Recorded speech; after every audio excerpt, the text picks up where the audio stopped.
Καλημέρα, καλημέρα. Λοιπόν, σήμερα αποφάσισα να σας φτιάξω ένα πάρα πολύ εύκολο και γρήγορο κέικ με μήλα, μια σκήνη της εποχής, και ξεκινάμε αμέσως. Δεν θα βάλω πάρα πολύ ζάχαρη γιατί τα μήλα είναι γλυκά και γενικά αυτή η συνταγή είναι πάρα πολύ εύκολη και νομίζω ότι θα τη λατρέψετε. Πάμε, ξεκινάμε. Λοιπόν, θα ρίξω τα αυγά μου, θα χτυπήσω με ζάχαρη.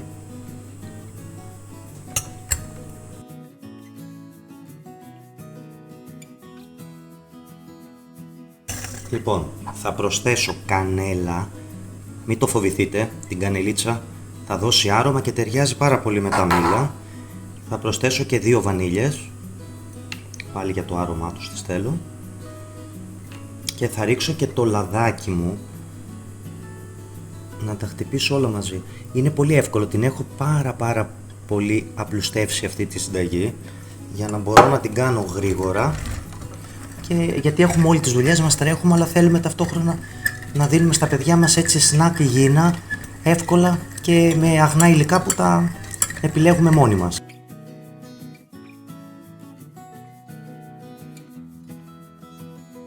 Λοιπόν, σε αυτό το σημείο θα προσθέσω την πορτοκαλάδα μου, είναι φρεσκοστημένη, έτσι.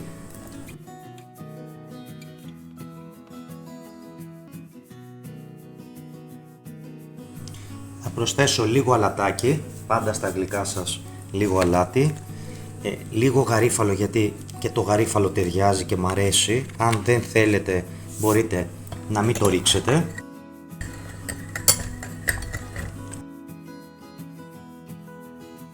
Λοιπόν, βλέπετε έχω κοσκινήσει αλεύρι, έχω βάλει και λίγο μπέικιν μέσα για να μπορέσει να φουσκώσει, γιατί χρησιμοποιώ αλεύρι για όλες τις χρήσεις. Πάμε να ανακατέψουμε τώρα πολύ προσεκτικά, γιατί σε αυτό το σημείο μπορεί να πεταχτεί αλευράκι.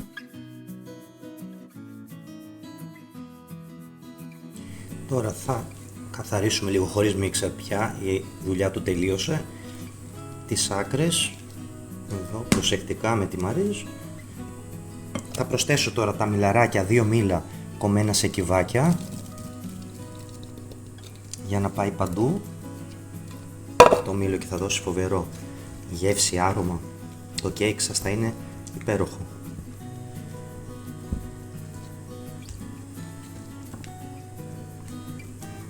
Διάλεξα ζουμερά, γλυκά μήλα και έτσι δεν θα χρειαστεί να βάλετε πολύ ζάχαρη. Έχω κρατήσει πάρα πολύ τη ζάχαρη.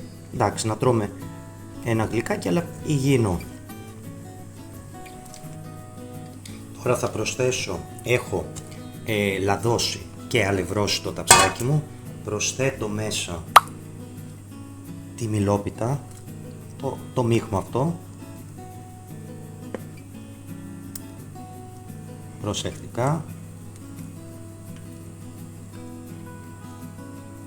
Τα αρώματα είναι υπέροχα, κανέλα, πορτοκάλι, το μήλο βέβαια.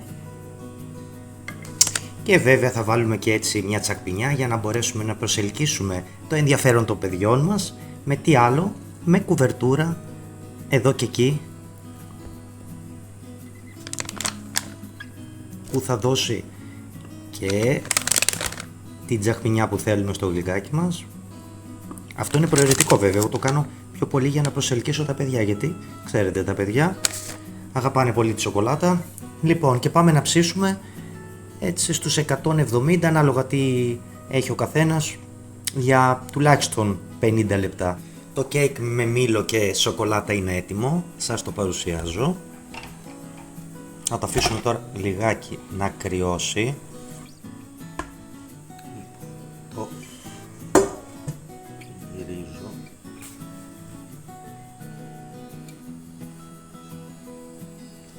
Λίγη άχνη επάνω, ωραίο.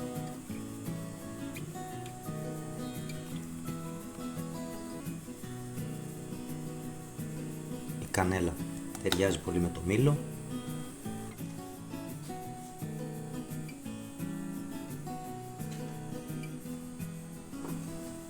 Πάμε να κόψουμε ένα κομμάτι, να το δείτε και μέσα. Σας λέω, αυτό το κέικ θα το λατρέψετε. γιατί είναι υπέροχο, είναι εύκολο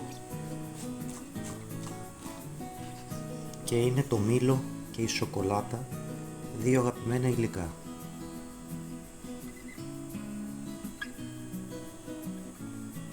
Βλέπετε?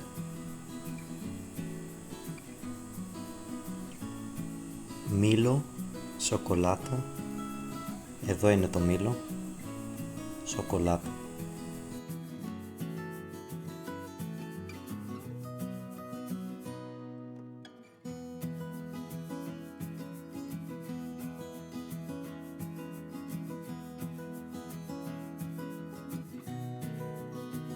Τέλειο.